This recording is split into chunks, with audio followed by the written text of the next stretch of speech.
നമ്മളിന്ന് ചക്കപ്പഴം കൊണ്ട് നല്ല അടിപൊളി ഒരു പലഹാരത്തിൻ്റെ റെസിപ്പിയാണ് ചെയ്യാൻ പോകുന്നത്. 4 മണിക്കൊക്കെ കഴിക്കാൻ പറ്റുന്ന നല്ല അടിപൊളി ഒരു പലഹാരത്തിൻ്റെ റെസിപ്പി. അപ്പോൾ നമുക്ക് അതിനുവേണ്ടി നല്ല പഴുത്ത ചക്കച്ചുള ഒരു 15 എണ്ണം ഞാൻ എടുത്തിട്ടുണ്ട്. ഇത് നമുക്ക് ചെറിയ കഷ്ണങ്ങളായി ഒന്ന് അരിഞ്ഞെടുക്കണം. അരിഞ്ഞെടുത്തിട്ട് പെട്ടെന്ന് വരാം. ചക്കപ്പഴം ചെറിയ കഷ്ണങ്ങളായി നമ്മൾ അരിഞ്ഞെടുത്തിട്ടുണ്ട്. ഇത് നമുക്ക് മിക്സിയുടെ ഒരു ജാറിലേക്ക് ഇട്ട് കൊടുക്കാം.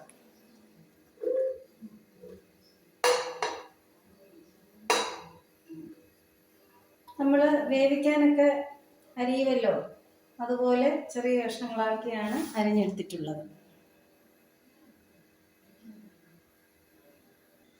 ഇനി ഇതിലേക്ക് നമുക്ക് ശർക്കര ഉരുക്കിയത് ചേർത്ത് കൊടുക്കണം. ഇത് 1 ഗ്ലാസ് വെള്ളത്തിൽ ശർക്കര ഉരുക്കിയതാണ്. ഇതിൻ്റെ പകുതി ഇതിലേക്ക് ചേർത്ത് കൊടുക്കാം.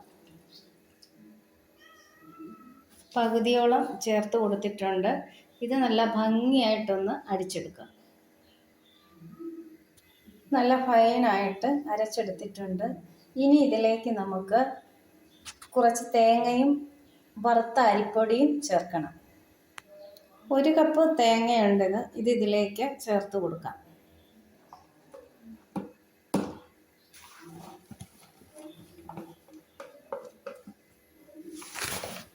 ഇനി അത്രയും തന്നെ അരിപ്പൊടി കൂടി ഇതിലേക്ക് ചേർക്കണം. അരിപ്പൊടിയും ചേർത്ത് കൊടുക്കുകയാണ്. അരിപ്പൊടി 1 കപ്പുണ്ട്. ഇനി ഇതിലേക്ക് 3 ഏലക്കായുടെ സീഡ്സ് ഞാൻ ഇട്ട് കൊടുക്കുന്നുണ്ട്. ഏലക്കായുടെ തൊലി ഇടുന്നില്ല.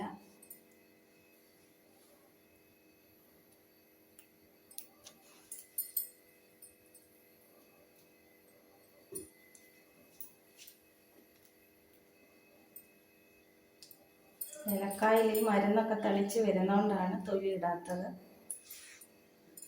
ഇതിന് ശേഷം നമ്മൾ ഇവിടെ വച്ചിരിക്കുന്ന ബാക്കി ശർക്കരപ്പാനി കൂടി ഇതിലേക്ക് ഒഴിച്ചു കൊടുക്കുക. ഇട്ട് ഇതൊന്ന് നന്നായിട്ടൊന്ന് ഇളക്കാം. വെള്ളം തികഞ്ഞില്ല വേണം എന്നുണ്ടെങ്കിൽ വെള്ളം വീണ്ടും നമുക്ക് ചേർത്ത് കൊടുക്കാവുന്നതാണ്.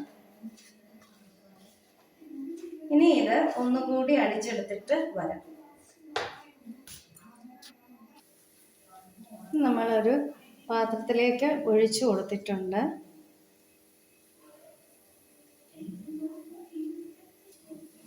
തിക്നെസ് കുറച്ച് കൂടുതലാണ്. അപ്പം ഞാൻ മിക്സിയുടെ ജാറ് കഴുകി കുറച്ച് വെള്ളം കൂടി ഇതിലേക്ക് ഒഴിച്ചു കൊടുത്തിട്ടുണ്ട്. ഒരുപാട് ലൂസും ആവരുത്, ഒരുപാട് കട്ടിയും ആവരുത്. ആ ഒരു കൺസിസ്റ്റൻസിയിൽ വേണം അരച്ചെടുക്കാൻ.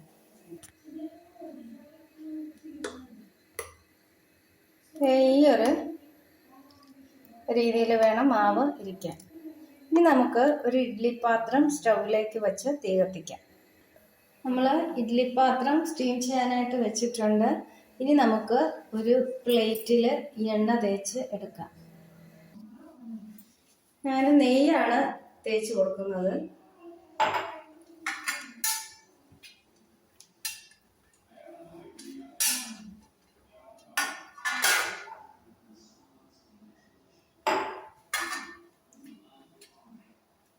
നന്നായിട്ട് തേച്ച് കൊടുക്കുക.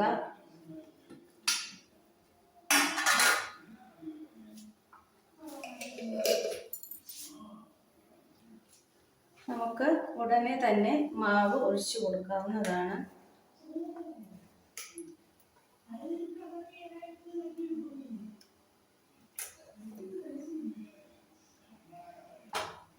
വെയിറ്റ് ചെയ്യേണ്ട കാര്യമൊന്നുമില്ല. അരച്ചെടുത്താൽ ഉടനെ നമുക്ക് ഒഴിച്ചു കൊടുക്കാം.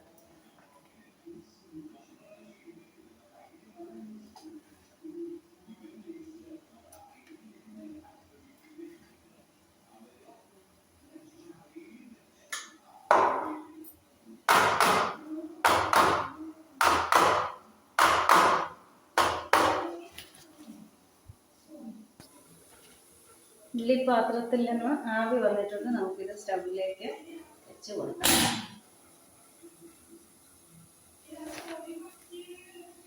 അടച്ചു വെച്ചിട്ടുണ്ട്. ഇനി അത് അവിടെ നിന്ന് നന്നായിട്ട് വേവട്ടെ.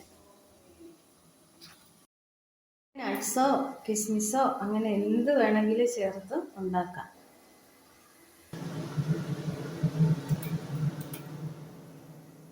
നമുക്ക് തുറന്ന് നോക്കാം.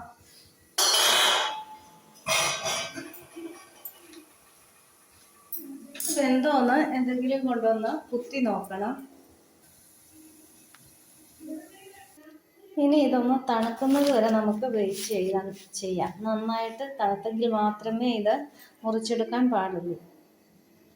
തണുത്തെങ്കിൽ മാത്രമേ ഇത് അടിയിൽ നിന്ന് ഇളകി വരുള്ളൂ. അപ്പോൾ തണുക്കുന്നത് വരെ നമുക്കൊന്ന് വെയിറ്റ് ചെയ്യാം.